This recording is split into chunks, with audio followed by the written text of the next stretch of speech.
Hello guys, आप सभी का अपने यूट्यूब चैनल कंपटीशन कंप्लीट में स्वागत है। आज हम सेक्शन 4 के बारे में जानेंगे। Section 4 of ICA Indian contract act 1872। इसके अंदर क्या है, communication of offer when complete, ठीक है ना, कि कम्युनिकेशन जो है ऑफर का कब कंप्लीट माना जाता है, तो सेक्शन 4 के अंदर डिफाइन किया गया है। ठीक है दोस्तों, क्या कहा गया है इंडियन कॉन्ट्रैक्ट एक्ट 1872 में?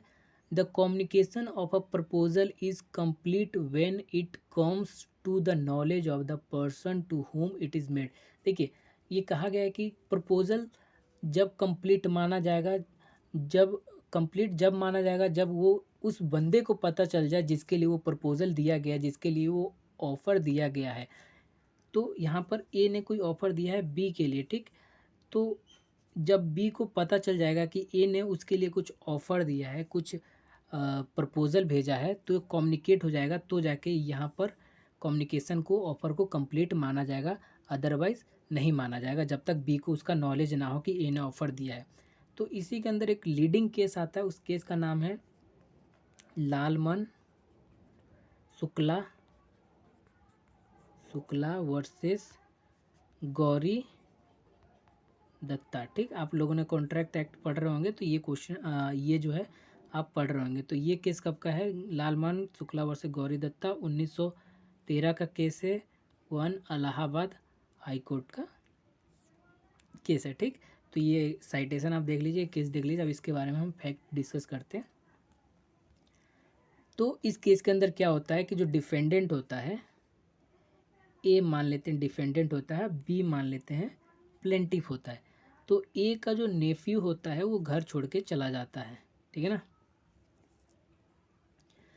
जब घर छोड़ के चला जाता है, घर से गायब हो जाता है, तो यहाँ पर बी जो प्लेंटिफ होता है, बी जो प्लेंटिफ होता है और नौकर भी होता है डिफेंडेंट का, ठीक है ना। ए का नौकर भी होता है बी।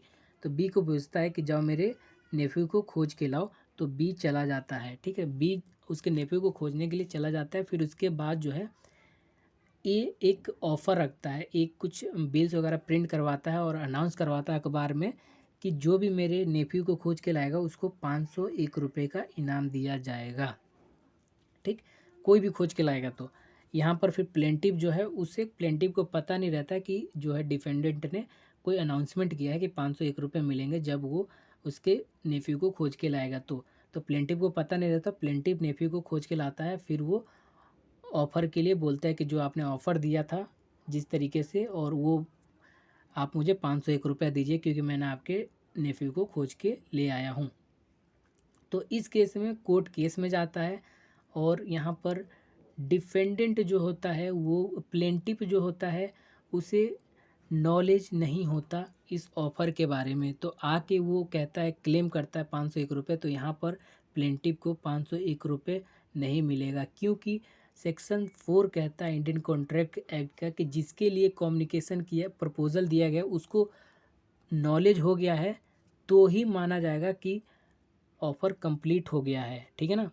ऑफ़र कंप्लीट हो गया जब उसके नॉलेज में आ गया। तो यहाँ पर सर्वेंट के नॉलेज में ये ऑफ़र था ही नहीं, तो कंप्लीट हुआ ही नहीं था। तो सर्वेंट लाता है, तो 501 रुपये सर्वेंट क्लेम नहीं कर सकता, यहाँ पर कोर्ट का मानना है।